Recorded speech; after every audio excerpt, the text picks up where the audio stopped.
নমস্কার বন্ধু, আমি সুমন বিশ্বাস। প্রতিদিন নয় আজও স্বপ্নিল বাংলা ক্লাসের পক্ষ থেকে সকল শিক্ষার্থী বন্ধুকে স্বাগত। দেখো বন্ধু, তোমরা প্রত্যেকেই জানো আজ রবিবার 28/1/2024 মাদ্রাসা সার্ভিস কমিশনের প্রাইমারি এবং আপার প্রাইমারি দুটো পরীক্ষাই কিন্তু হয়েছে। আমি কিন্তু আজ সঙ্গে সঙ্গে পরীক্ষা হওয়ার সঙ্গে সঙ্গে বন্ধু তোমাদের জন্য প্রশ্ন উত্তর নিয়ে কিন্তু আজ ইউটিউব চ্যানেলে কিন্তু হাজির হয়ে গেছি। কেননা আমার প্রত্যেকটা অনলাইন শিক্ষার্থী বন্ধুর মধ্যে একটা কিন্তু কৌতূহল থাকে যে উত্তরটা কি হবে, আমি যে উত্তরটা করলাম সেটা আদৌ ঠিক হলো কিনা, বা আমার চাকরিটা হবে কিনা। এই জন্য কিন্তু একটা সমস্যা কিন্তু তাদের মধ্যে কিন্তু তৈরি হয়।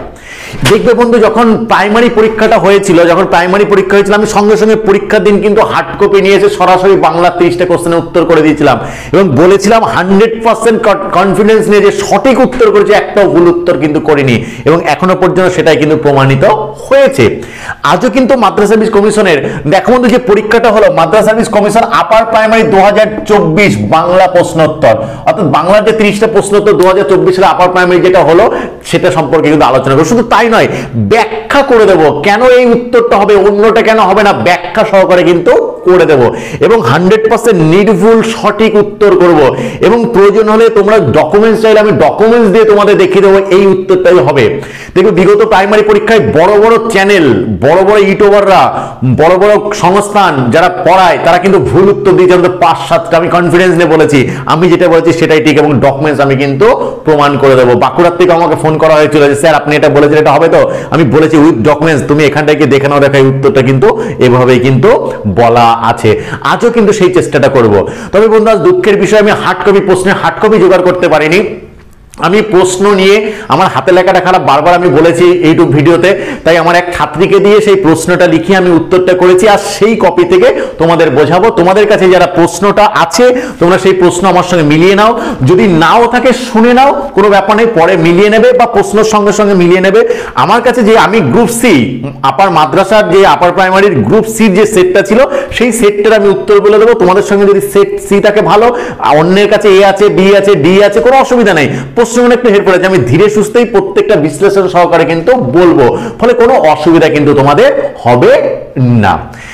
গ্রুপ সির প্রথম যে কোশ্চেনটা ছিল বাংলার, যে আমাদের দেশে বেতনের পদ ছিল। দেখো এই প্রশ্ন উত্তর করতে হলে আগে একটা উপরে প্যারা দিয়ে আছে, 5-6 লাইনে একটা ছোট্ট প্যারা আছে। এবার আমি প্যারাটা পড়ে করতে গেলে অনেকটা সময় লেগে যাবে, তোমরা নিজেরা প্যারাটা পড়ে নিও, আমি উত্তরটা বলে দিচ্ছি, উত্তরটা মিলিয়ে নেবে। তারপরে প্রথম প্রশ্নটা যে আমাদের দেশে বেতনের পদ ছিল, দেখো উত্তর হবে ডি, আইনমন্ত্রী।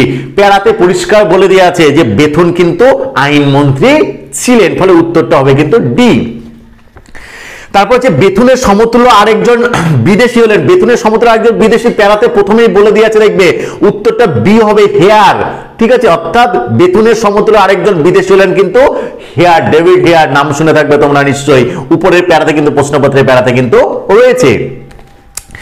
তারপর হচ্ছে যে কলকাতাতে বালিকা বিদ্যালয় তৈরি করেন, ওই প্যারাতেই আছে কিন্তু কলকাতাতে বালিকা বিদ্যালয় তৈরি করেছিলেন কিন্তু বেথুন সাহেব, কলকাতাতে কিন্তু বালিকা বিদ্যালয় কিন্তু তৈরি করেছিলেন, অর্থাৎ উত্তরটা হয়ে যাচ্ছে কিন্তু এ, বেথুন সাহেব। তবে হচ্ছে বেথুন কাদের জন্য কাজ করেছিলেন, পরিষ্কার বলা আছে কলকাতাতে বালিকা বিদ্যালয় তৈরি করেছিলেন, সেই প্যারা অনুসারে উত্তরটা কি হয়েছে, উত্তর ডি, বাঙালি মেয়েদের জন্য। অর্থাৎ বেথুন কাদের জন্য কাজ করেছিলেন, উত্তর ডি, বাঙালি মেয়েদের জন্য কাজ করেছিলেন।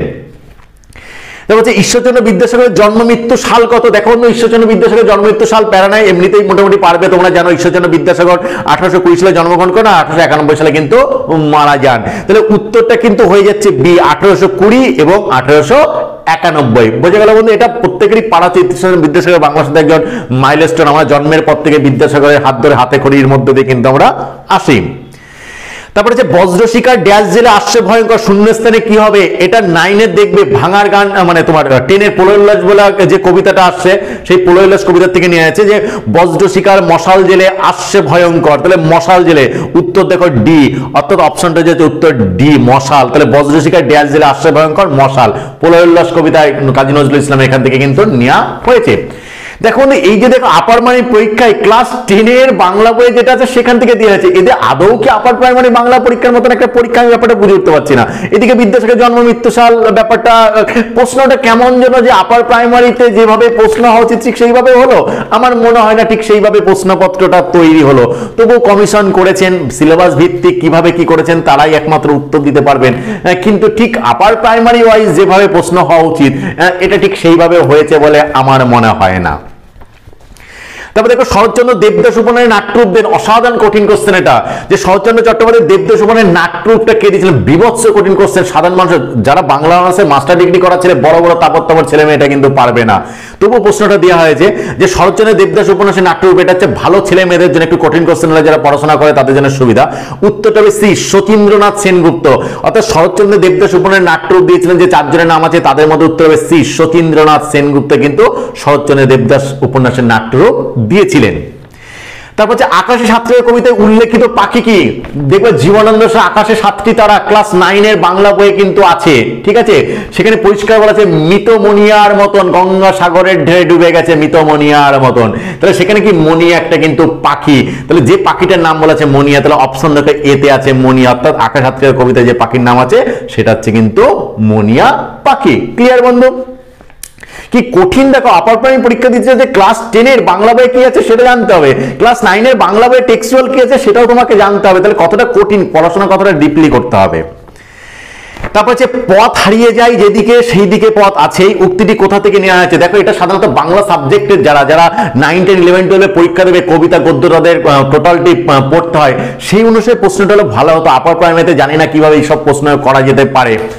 পথ হারিয়ে যায় যেদিকে সেদিকে পথ আছে, উক্তিটি কোথা থেকে নেওয়া আছে? তোমরা জানো যে শক্তি চট্টোপাধ্যায়ের ক্লাস 10 এ 3 পাহাড়ের কোলে বলে একটা কবিতা আছে, সেই 3 পাহাড়ের কোলে কবিতা থেকে কিন্তু এটা নেওয়া হয়েছে, পথ হারিয়ে যায় যেদিকে সেদিকে পথ আছেই, অর্থাৎ অপশন বি উত্তর, 3 পাহাড়ের কোলে।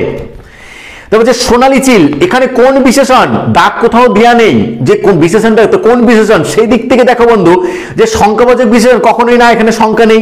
পূরণবাচক বিশেষণ নিশ্চয় অবস্থান বোঝায় না, তাহলে বিশেষণের বিশেষণ, তাহলে চিল কি বিশেষণ পদ না, তাহলে চিলটা হচ্ছে একটা পাখি, বোঝা গেল? তাহলে সে বিশেষ্য পদ, তাহলে সোনালীটা কি বিশেষণ পদ, সুতরাং এটা হয়ে যাচ্ছে কিন্তু বিশেষ্যের বিশেষণ পদ, অর্থাৎ সোনালী চিলটা হচ্ছে এ অপশন হবে, বিশেষ্যের বিশেষণ উত্তরটা কিন্তু হবে। তো হচ্ছে বাঘ থেকে বাঘ যে ধরনের ধ্বনি পরিবর্তন, দেখো বন্ধু আমি তোমাদের প্রচুরবার শিখিয়েছি, আমার ব্যাকরণে যখন ক্লাসগুলো আছে, অল্প প্রাণী ভবন, মহাপ্রাণী ভবন, ঘোষী ভবন, সই ভবন, পাঠ পাঠ করে ক্লাস করা আছে, যুক্তি তর্ক দিয়ে সহজ ভাষায় বিশ্লেষণ করে তোমাদের শিখিয়েছিলাম। দেখো এটাকে একটু বিশ্লেষণ করে দিই, তাহলে তোমাদের বুঝতে কিন্তু সুবিধা হবে। তোমাদের দিয়েছে কি বলতো, তোমাদের দিয়েছে হচ্ছে বাঘ থেকে বাঘ, দিয়েছে বয়াকার ঘ, আমরা বলি বয়াকার গ।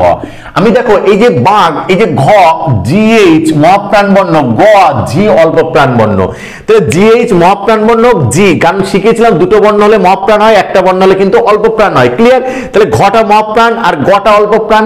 আর এটাও শিখেছিলাম যেটা হয় নাম সেটা হবে, অর্থাৎ যেটা হয় নাম সেটা হবে। তাহলে এটা মহাপ্রাণ বর্ণ, গটা অল্প প্রাণ বর্ণ, তাহলে মহাপ্রাণ অল্প প্রাণ হলো, তাহলে অল্প প্রাণী ভবন হলো। তাহলে বাঘকে যদি বাঘ উচ্চারণ করি তাহলে যেটা হলো উত্তর সেটা, তাহলে গ হলো অল্প প্রাণ হলো, সুতরাং অল্প প্রাণী ভবন উত্তরটা হবে। দেখো বন্ধু অপশন তোমাদের রয়েছে বি, সিতে দেখো অপশন রয়েছে অল্প প্রাণী ভবন, তো এই বাঘকে বাঘ উচ্চারণ করলে হবে কিন্তু অল্প প্রাণী ভবন, অর্থাৎ উত্তর সি। তো হচ্ছে তির্যক বিভক্তি হলো, দেখো বন্ধু এখানে তির্যক বিভক্তি যেটা দেয়া আছে অপশন অনুসারে কিন্তু মানে অপশন যেটা দেয়া আছে সেখানে কিন্তু তির্যক বিভক্তি অনেকগুলোই উত্তর হতে পারে, কিন্তু তবুও এই অপশনের মধ্যে যদি বাস্তবে কোনটা বাস্তবে আমি বলবো, তবে বলবো এই প্রশ্নটা কেস হওয়ার যোগ্য। কেস করলে কিন্তু প্রশ্নটা যে যেমন উত্তর করেছে হয়তো জিতে যাবে, কারণ এভাবে উত্তর হওয়া উচিত নয়। কারণ বলে দিয়ে বন্ধু দেখো তির্যক বিভক্তি মানে কি, যে বিভক্তি সমস্ত কারকে ব্যবহৃত হতে পারে তাকে তির্যক বিভক্তি বলে। আমার ভিডিও দেখে নেবে কারক বিভক্তি, খুব সুন্দরভাবে এখানে ব্যাখ্যা করে দিয়েছি। সেই অনুসারে দেখো শূন্য সমস্ত, শূন্য বিভক্তি সমস্ত কারকে ব্যবহৃত হয়, তাই শূন্যকে তির্যক বিভক্তি বলা হয়। এ বিভক্তিও সমস্ত কারকে ব্যবহৃত হতে পারে, তাই একেও কিন্তু তির্যক বিভক্তি বলা যাবে। সুতরাং দেখো এখানে কিন্তু এ অপশন আছে, শূন্য অপশন আছে, তাহলে দুটো উত্তরই সঠিক। কিন্তু প্রকৃতপক্ষে যে বিচার করতে হয় যে শূন্য বিভক্তি একমাত্র বিভক্তি যে সমস্ত কারকে ব্যবহৃত হতে পারে, তাই একে বলা আছে কিন্তু তির্যক বিভক্তি। কিন্তু একেও যদি কেউ বলে উত্তরটা ভুল নয়, কারণ একেও সমস্ত কারকে ব্যবহার করে কিন্তু দেখানো সম্ভব। সেদিক থেকে অপশনটা এইভাবে রাখা কিন্তু উচিত হয়নি। তবু এই চারটের মধ্যে যদি একটা উত্তর বেছে নিতে হয় তাহলে করতে হবে কিন্তু ডি অর্থাৎ শূন্য, কিংবা অপশন এরকম একটা রাখতে পারতো র কে বাদ দিয়ে বা এর কে বাদ দিয়ে, যে এ এবং মানে এ এবং শূন্য দুটোই ঠিক, এভাবে কিন্তু অপশন রাখা যেতেই পারতো, তাহলে সেটা আমার মনে হয় যেন আরো ভালো হতো। তবু এই অনুসারে তির্যক বিভক্তি উদাহরণ হলো অবশ্যই কিন্তু শূন্য বিভক্তি। তো হচ্ছে আন্না কারেনিনা কার লেখা, ইংরেজি সাহিত্যের ইতিহাস থেকে নেওয়া হয়েছে, যেটা 9, 10, 11, 12 পাঠ্য। আন্না কারেনিনা কার লেখা, বিখ্যাত কিন্তু আন্না কারেনিনা। তোমরা পড়ে থাকবে আন্না কারেনিনা, লিউ টলস্টয়ের নাম নিশ্চয়ই শুনে থাকবে, লিউ টলস্টয় লেখা কিন্তু আন্না কারেনিনা। সুতরাং যদি বলে আন্না কারেনিনা কার লেখা, উত্তর হবে লিউ টলস্টয়, অর্থাৎ এতে অপশন আছে দেখো টলস্টয়। হচ্ছে হসপিটাল থেকে দেখো হাসপাতাল, কি ধরনের ধ্বনি পরিবর্তন। দেখো বন্ধু অপশনটা যেভাবে দেওয়া আছে ব্যাপারটা ঠিকঠাক হলো বলে আমার মনে হয় না, কোশ্চেন থ্রোয়িং ঠিকঠাক কমিশন করতে পারেনি যারা কোশ্চেন সেটার। কারণ কি দেখো হসপিটাল থেকে হাসপাতাল, এটা ঠিক ধ্বনি পরিবর্তন হলো না, এটা যে শব্দগত পরিবর্তনের দিকে, একটা শব্দের চ্যাপ্টারের দিকে কিন্তু চলে যায়। কারণ ধ্বনি পরিবর্তন যদি করতে হয় তাহলে হসপিটাল থেকে হাসপাতাল চন্দ্রবিন্দু ছিল না, অটোমেটিক চন্দ্রবিন্দু চলে এসেছে, তাহলে অটোমেটিক চন্দ্রবিন্দু হলে তাকে বলেছে শতনাসিক কি ভবন, বাট এখানে কিন্তু শতনাসিক কি ভবন অপশন নেই, তাহলে ধ্বনি পরিবর্তন হলো না। অপশন যেগুলো দিয়ে আছে সেখানে কিন্তু কখনোই ধ্বনি পরিবর্তনের অপশন নেই, শব্দার্থ পরিবর্তনে কিন্তু অপশন আছে, শব্দগত পরিবর্তনে কিন্তু অপশন আছে, অর্থাৎ কোন ধরনের শব্দ সেই অপশন আছে। সেদিক থেকে কিন্তু হসপিটাল থেকে হাসপাতাল লোক নিরুক্তি, অর্থাৎ লোক নিজের সুবিধার জন্য কঠিন জিনিসকে সহজ বলে বা নিজের সুবিধা মতন যখন ব্যবহার করে নেয়, ল্যাভেনচুসকে যেমন লজেন্স ঠিক আছে যেরকম যখন ব্যবহার করে নেয় তখন তাকে বলা যায় কিন্তু লোক নিরুক্তি। সেদিক থেকে হসপিটাল থেকে হাসপাতাল লোক নিরুক্তি। লোক নিরুক্তি বলো, সংকর শব্দ বলো, বিমিশ্রণ বলো, জোরকম শব্দ বলো, এটা ঠিক ধ্বনি পরিবর্তন নয়, এটা হচ্ছে শব্দের একটা পর্যায়। ফলে প্রশ্নের থ্রোটনটা ঠিকঠাক ভাবে কিন্তু হয়নি, তবু প্রশ্ন অনুসারে উত্তর হবে কিন্তু লোক নিরুক্তি, অর্থাৎ অপশন এ। তাহলে অমিত্রাক্ষর ছন্দের প্রবর্তককে তোমরা জানো মাইকেল মধুসূদন দত্ত। ইংরেজি মিল্টনের ব্ল্যাঙ্ক ভার্স ছন্দকে ভেঙে তিনি বাংলায় এনেছিলেন কিন্তু অমিত্রাক্ষর কিন্তু ছন্দ। সেদিক থেকে অমিত্রাক্ষর ছন্দের প্রবর্তককে, সেদিক থেকে অমিত্রাক্ষর ছন্দের প্রবর্তক অবশ্যই কিন্তু এ মাইকেল মধুসূদন দত্ত কিন্তু অমিত্রাক্ষর ছন্দের হচ্ছে প্রবর্তক। কর্ম থেকে কাম, যে জাতীয় ধ্বনি পরিবর্তন, এটা বিভৎস একটু কঠিন কোশ্চেন, অত সহজ কিন্তু নয়। কর্ম থেকে কাম কেন একটু বলি, কর্ম থেকে কামটা কেন কঠিন একটু তোমাদের ভেঙে বুঝিয়ে দিই, তাহলে ব্যাপারটা কিন্তু বুঝবে। দেখো বন্ধু এই যে কর্ম মিডিল হয়েছে কিন্তু কম্ম, তারপর হয়েছে কিন্তু কাম। আমি মিডিলটাকে যদি নাও ধরি, হিসাব যদি দেখি, তাহলে কর্ম থেকে যদি কাম হয়, দেখো রেপটা চলে গেছে, রেপটা কিন্তু এখানটায় নেই, তাহলে রেপটা নেই, তাহলে উত্তর হওয়া উচিত ছিল রলোপ। রলোপ কিন্তু উত্তর হওয়া উচিত ছিল, কিন্তু খেয়াল করো যে রলোপ কি অপশনে আছে, রলোপ কিন্তু অপশনে নেই। কেন আছে বলো, স্বরলোপ, নিশ্চয়ই রটা ব্যঞ্জন বর্ণ, তাহলে ব্যঞ্জন বর্ণ লোপ অপশন আছে নেই। তাহলে স্বরাগম, নিশ্চয়ই স্বরের আগমন হয়েছে, হ্যাঁ একটা আ এসেছে, বাট রেপ তো চলে গেছে, তাহলে ব্যঞ্জন বর্ণের লোপও থাকা উচিত ছিল।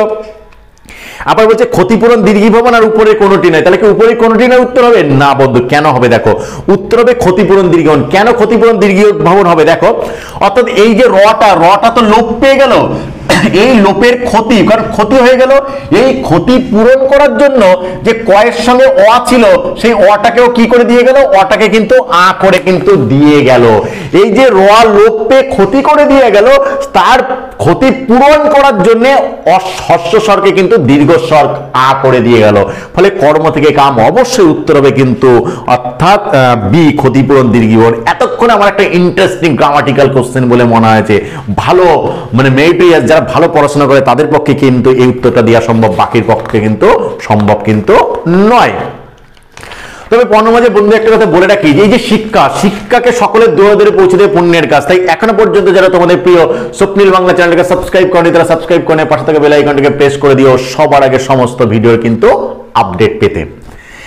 তারপর দেখো বন্ধু যেটা আছে নজরুলের বিদ্রোহী কবিতায় প্রথম যে পত্রিকায় প্রকাশিত হয়েছিল, দেখো বন্ধু নজরুলের বিদ্রোহী কবিতায় প্রথম যে পত্রিকায় প্রকাশিত হয়েছিল সেটা হচ্ছে কিন্তু বিজলি। বিজলিতেই বিদ্রোহী বেরোনোর সঙ্গে সঙ্গে কিন্তু চারিদিকে তোলপাড় হয়ে গেছিল। তবে মুসলিম ভারতেও বেরিয়েছিল, বাট বিজলিতে কিন্তু আগে বেরিয়েছিল। সুতরাং নজরুলের বিদ্রোহী কবিতার প্রথম যে পত্রিকায় প্রকাশিত হয়েছিল সেটা অবশ্যই কিন্তু বিজলি উত্তর হবে, অর্থাৎ অপশন সি বিজলি পত্রিকা। শীত করছে কোন জাতীয় ক্রিয়া? অসাধারণ, এটা আমার কাছে একটা ইন্টারেস্টিং প্রশ্ন বলে মনে হয়েছে। অপশন দেখো, শীত করছে কোন জাতীয় ক্রিয়া? যৌগিক ক্রিয়া? না, কারণ যৌগিক ক্রিয়া হতে হলে একটা অসমাপিকা একটা সমাপিকা ক্রিয়া লাগে, তাহলে অসমাপিকা ক্রিয়া এখানটায় নেই। নিযন্ত ক্রিয়া, নিযন্ত ক্রিয়া মানে প্রযোজক ক্রিয়া, নিজে না করে অন্যকে প্রেরণা দেয়, তাহলে এটা আছে, নেই। অসম্পূর্ণ ক্রিয়া, অসম্পূর্ণ ক্রিয়া মানে কি? যে ক্রিয়ার তিনটে কালে রূপ পাওয়া যায় না তাকে বলা হচ্ছে অসম্পূর্ণ ক্রিয়া বা পঙ্গু ক্রিয়া, যেমন আছো, বটো, এইগুলা। ফলে সেদিক থেকে কিন্তু উত্তর হয়ে যাচ্ছে অকর্তৃক ক্রিয়া। ফলে আমি যদি ওই তিনটে জানি তাহলে উত্তর অসাধারণ হয়ে যাচ্ছে অকর্তৃক ক্রিয়া। বাট কেন অকর্তৃক ক্রিয়া এটা সাধারণত আমরা কেউ বুঝি না। অসাধারণ ইন্টারেস্টিং একটা গ্রামাটিক্যাল কোশ্চেন, এই দুটো কোশ্চেন আমার খুব ভালো লাগলো। দেখো শীত করছে কেন অকর্তৃক ক্রিয়া, দেখো আমি তোমাকে বুঝিয়ে দিই। দেখো এই যে শীত করছে, ঠিক আছে বন্ধু, এবার দেখো এই যে শীত করছে, কার শীত করছে? নিশ্চয়ই আমার শীত করছে। তো শীত করছে ক্রিয়াপদের কর্তাকে, এই যে আমার শীত করছে, আমি কি এই বাক্যে উপস্থিত আছে? শীত করছে বাক্যে আমি কর্তাকে উপস্থিত আছে? নেই, তাহলে আমি কর্তা উপস্থিত নেই, অথচ শীত করছে একটা বাক্য, সেদিক থেকে অকর্তৃক ক্রিয়া। অর্থাৎ শীত করছে ক্রিয়ার কোনো কর্তা নেই বলে শীত করছে কে বলা হচ্ছে কিন্তু অকর্তৃক ক্রিয়া। খুবই ভালো একটা গ্রামাটিক্যাল কোশ্চেন। ফলে উত্তর হবে কিন্তু 78-এর বি, অকর্তৃক ক্রিয়া।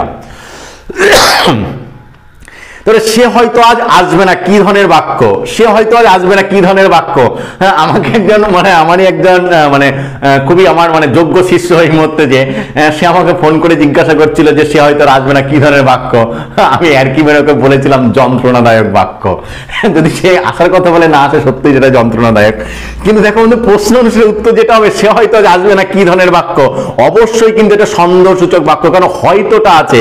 এই হয়তো, বোধ হয়, বুঝি, এগুলো থাকলে কিন্তু সন্দেহবাচক বাক্য হয়। সেদিক থেকে সে হয়তো আসবে না, কি ধরনের বাক্য? অবশ্যই কিন্তু অপশন ডি উত্তর হবে সন্দেহবাচক বাক্য। তবে চর্যাপদের মোট পাতার সংখ্যা কত? দেখো বন্ধু, যেটা চর্যাপদ হরপ্পা শাস্ত্রী যেটা আবিষ্কার করেছেন, সেই চর্যাপদের প্রাপ্ত যেটা পাওয়া গেছিল পাতার সংখ্যা কিন্তু 69টি। এটা মুখস্থ ছাড়া কোনো কিছু করার উপর নেই, অর্থাৎ 69টা পাতা। তো অপশন সিটা উত্তর ঠিক হবে, 69টি পাতা কিন্তু সেখানে ছিল। তারপরে ঈশ্বরীরে পরিচয় করেন ঈশ্বরী, রেখাঙ্কিত পদটি কোন কারক? প্রথম ঈশ্বরীর তলে দেখবে ঈশ্বরীরে পরিচয় করেন ঈশ্বরী, দেখো কোন কারক? একটু ভেঙে দিই, দেখো ব্যাপারটা বুঝবে। যে ঈশ্বরীরে, ঠিক আছে, বলেছে কি ঈশ্বরীরে বলছেন পরিচয়, এই যে পরিচয় কি বলছেন? করেন ঈশ্বরী। খেয়াল করো দাগটা কিন্তু দিয়েছে এখানটায়। কবিতার লাইন বলে কিন্তু এরকম যে ঈশ্বরীরে, আমি বলতে পারতাম ঈশ্বরীকে পরিচয় করেন ঈশ্বরী, তাহলে কে পরিচয় করিয়ে দিচ্ছেন? ঈশ্বরী পরিচয় দিচ্ছেন। কাকে পরিচয় করে দিচ্ছেন? ঈশ্বরীরে। কাকে? ঈশ্বরীরে, ঠিক আছে। এটা তাহলে এই ঈশ্বরী কিন্তু কর্তৃকারক, আর এই কাকে পরিচয় দিচ্ছেন? আমাদের কিন্তু ঈশ্বরীকে করে, এটা কিন্তু হয়ে যাচ্ছে কিন্তু কর্মকারক। কি করে দিচ্ছেন? পরিচয়। এটা হচ্ছে মুখ্য কর্ম, আর এটা হচ্ছে কিন্তু গৌণ কর্ম। সুতরাং প্রথম ঈশ্বরীর তলে দাগ দিয়ে বলেছে এটা কোন ধরনের পদ? এটা অবশ্যই কিন্তু কর্মকারক, কারণ এই যে ঈশ্বরীর পরিচয়, পরিচয় করেন কে করিয়ে দিচ্ছেন? ঈশ্বরী। তাই ঈশ্বরী কর্তৃকারক, কাকে করে দিচ্ছেন? ঈশ্বরীরে, তাহলে এটা হয়ে যাচ্ছে কিন্তু কর্মকারক। তাহলে প্রথম ঈশ্বরীটা হয়ে যাবে কিন্তু কর্মকারক, অর্থাৎ অপশন বিটা কিন্তু উত্তর। পথে ঘাটে এবং হাতে ভাতে হলো কোন ধরনের? দেখো পথ ও ঘাট কি দ্বন্দ্ব সমাস, হাত ও ভাত কি দ্বন্দ্ব সমাস, কিন্তু দেখো পথে ঘাটে হাতে ভাতে, অর্থাৎ এ বিভক্তিটা কিন্তু বর্তমান রয়ে গেছে, এ বিভক্তিটা কিন্তু বর্তমান হয়ে গেছে। আর যে সমাসে বিভক্তি লোপ পায় না তাকে বলা হচ্ছে অলোক সমাস ও অলোপ। এটা কোন ধরনের অলোপ? এটা হচ্ছে দ্বন্দ্ব, কারণ ও চলে এসেছে, ব্যাস বাক্যের মাঝে তো ও চলে এসেছে যে পথে ও ঘাটে, সুতরাং এটা হচ্ছে অবশ্যই অলোক দ্বন্দ্বের উদাহরণ। অপশন হয়ে যাবে কিন্তু এ।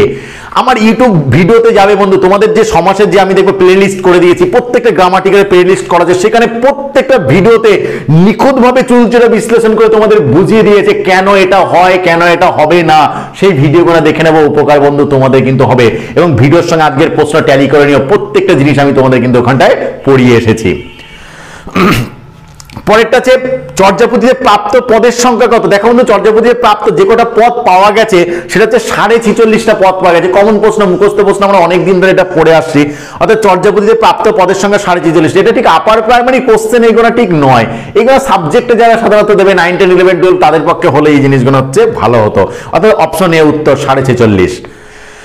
ভাঙার গান কবিতাটি নজরুলের যে কাব্যগ্রন্থ থেকে নেওয়া হয়েছে, এটা কিন্তু ক্লাস 9-এর। ভাঙার গান কবিতাটি নজরুলের ভাঙার গান কাব্যগ্রন্থ থেকে নেওয়া হয়েছে, বাট কিন্তু এখানে ভাঙার গান অপশন দেওয়া নেই, অথচ একটা অপশন দিয়েছে উপরের কোনোটি নয়। সেই ক্ষেত্রে উত্তরটা কিন্তু করতে হবে উপরের কোনোটি নয়, কারণ ভাঙার গান কবিতাটি নজরুলের ভাঙার গান কাব্যগ্রন্থ থেকে কিন্তু নেওয়া হয়েছে। তো হচ্ছে ম্যাগনেসেসে পুরস্কার যিনি পেয়েছিলেন, কে ম্যাগনেসেসে পুরস্কার পেয়েছিলেন? যতজনের নাম আছে তাদের মধ্যে কিন্তু ম্যাগনেসেসে পুরস্কার পেয়েছিলেন কিন্তু মহাশ্বেতা দেবী, অর্থাৎ এই চারটে সাহিত্যিকের মধ্যে মহাশ্বেতা দেবী কিন্তু প্রথম ম্যাগনেসেসে পুরস্কার কিন্তু পেয়েছিলেন, অর্থাৎ অপশন বি উত্তর হবে মহাশ্বেতা দেবী। এটা খুবই ইম্পর্টেন্ট কোশ্চেন, এটা তোমরা জেনে রাখতে পারো, এটা যে কোনো পরীক্ষায় কিন্তু আবার দিতে পারে যে ম্যাগনেসেসে পুরস্কার কিন্তু প্রথম মহাশ্বেতা দেবী পেয়েছিলেন। তা হচ্ছে বিদ্যাসাগরের প্রথম সার্থক গদ্য গ্রন্থ, তোমরা জানো বিদ্যাসাগরের প্রথম সার্থক গদ্য 1847 সালে বেতাল পঞ্চবিংশতি বৈতাল 25 থেকে, যেটা তিনি অনুবাদের মধ্যে এনেছিলেন, অর্থাৎ বিদ্যাসাগরের প্রথম সার্থক গদ্য গ্রন্থ কিন্তু বেতাল পঞ্চবিংশতি, অপশন সি উত্তর কিন্তু হবে বেতাল পঞ্চবিংশতি। তারপর হচ্ছে অশোকে একজন কবিতায় কবি পাবলো নেরুদা ছিলেন। দেখো বন্ধু, পাবলো নেরুদা যে টেনের অশোকে একজন কবিতার যিনি লেখক কবি, ওই অশোকে একজন কবিতার পাবলো নেরুদা চিলিয়ান কবি কিন্তু, অর্থাৎ অপশন এ চিলিয়ান কবি ও রাজনীতিবিদ কিন্তু, তাহলে অশোকে একজন কবিতায় কবি পাবলো নেরুদা ছিলেন কিন্তু চিলিয়ান কবি ও রাজনীতিবিদ, অর্থাৎ অপশন এ উত্তর। তারপর সমাজ শব্দের অর্থ কি? ব্যাকরণে প্রচুর শিখেছি বন্ধু, সমাজ শব্দের অর্থ কিন্তু সংক্ষেপণ, সংক্ষেপ করা, গুটিয়ে আনা, সেক্ষেত্রে সমাজ শব্দের অর্থ কিন্তু সংক্ষেপণ, অর্থাৎ বি উত্তরটা কিন্তু হবে। মতি নন্দী যে উপন্যাসটি লেখার জন্য সাহিত্য আকাদেমি পুরস্কার পেয়েছিলেন, সাহিত্য একাডেমি পুরস্কার পেয়েছিলেন হচ্ছে সাদা কাম। অনেকে ভুল করে এটা কোনি করতে পারেন, কোনি হবে না বন্ধু, উত্তর হবে কিন্তু অপশনে সাদা কাম। সাদা কাম উপন্যাসটি লেখার জন্য কিন্তু মতি নন্দী সাহিত্য একাডেমি পুরস্কার কিন্তু পেয়েছিলেন। দেখুন ইউটিউবের পাশাপাশি আমার যে ফেসবুক পেজ আছে, যে সুমন বিশ্বাস নাম আমার নামে যে ফেসবুক পেজ আছে, সেখানে কিন্তু আমি প্রত্যেকটা যে প্রশ্নপত্র আমি অন হ্যান্ড রাইটিং, আমি যে ছাত্রীকে দিয়ে লিখেছি তার অন হ্যান্ড রাইটিং শুদ্ধ কিন্তু আমার ফেসবুক পেজে কিন্তু একবার উত্তর শুদ্ধ কিন্তু তোমাদের দিয়ে আছে। সেই ফেসবুক পেজে গিয়ে কিন্তু তোমরা অ্যান্সারটা দেখে নিতে পারো। আমি আজ ইউটিউবে এসেছি তোমাদের বিশ্লেষণ করে বুঝিয়ে নেওয়ার কিন্তু জন্যে। তারপর হচ্ছে অমৃত প্রীতম, শেষ কোশ্চেন যেটা তোমাদের যে আপার প্রাইমারি যে শেষ কোশ্চেন ছিল, অমৃত প্রীতম কোন রাজ্যের কবি ও ঔপন্যাসিক ছিলেন? আমরা জানি এটা হিন্দি সাহিত্য থেকে কিন্তু নিয়ে আছে, অর্থাৎ আন্তর্জাতিক সাহিত্য আমাদের সংস্কৃত সাহিত্য যে পাঠ্য আছে সেখান থেকে, যেমন আন্না কারেনিনা যেমন ছিল তেমন। অমৃত প্রীতম কোন রাজ্যের কবি ও ঔপন্যাসিক ছিলেন? এটা পাঞ্জাবি, অমৃত প্রীতম ছিলেন কিন্তু পাঞ্জাবি, ফলে উত্তরটা হয়ে যাচ্ছে কিন্তু বি, পাঞ্জাবি কবি ও ঔপন্যাসিক ছিলেন কিন্তু অমৃতা প্রীতম। দেখো বন্ধু, আজকে 28 তারিখে যে মাদ্রাসার আপার প্রাইমারি যে পরীক্ষার বাংলা প্রশ্নপত্র 30টা কোশ্চেন পত্র, আমি সি গ্রুপের কোশ্চেন ধরে আলোচনা করলাম। তোমাদের কাছে যে গ্রুপের কোশ্চেন পেপার আছে তোমরা পরপর যদি মিলিয়ে নাও তাহলে উত্তরটা দাগিয়ে নিলে পরে ঠিকঠাক হয়ে যাবে, তবে নিজেরা মিলাতে কথা ঠিক হলো বা না হলো এটা বিশ্বাস রাখতে পারো। আমি যে 30টা কোশ্চেনের উত্তর বলে 30টাই 100% সঠিক উত্তর বলেছি, কোনোভাবে কোনোটা কিন্তু ভুল প্রমাণ করা কিন্তু সম্ভব নয়। আমি দায়িত্ব নিয়ে বলছি, ডকুমেন্ট সহকারে কিন্তু আমি তোমাদের উত্তর কিন্তু প্রমাণ করে দেবো। তারপরে যদি কোনো জায়গায় কোনো সমস্যা থাকে অবশ্যই বন্ধু কমেন্ট বক্সে গিয়ে আমাকে কমেন্ট করে জানাবে, আমি যথাসম্ভব তার উত্তর দেবো। তাছাড়াও যদি মনে হয় ইউটিউব ব্যানারে আমার ফোন নম্বর দিয়ে আছে, সরাসরি আমাকে ফোন করবে, সরাসরি আমি তোমাদের সঙ্গে কথা বলে বুঝিয়ে দেবো ব্যাপারটা কেন, উত্তরটা এটাই কিন্তু হবে। আজকের যে Madrasah Service Commission upper primary 2024 Bangla প্রশ্ন হলো, তার উত্তর পর্ব কিন্তু এই পর্যন্তই। নমস্কার বন্ধু।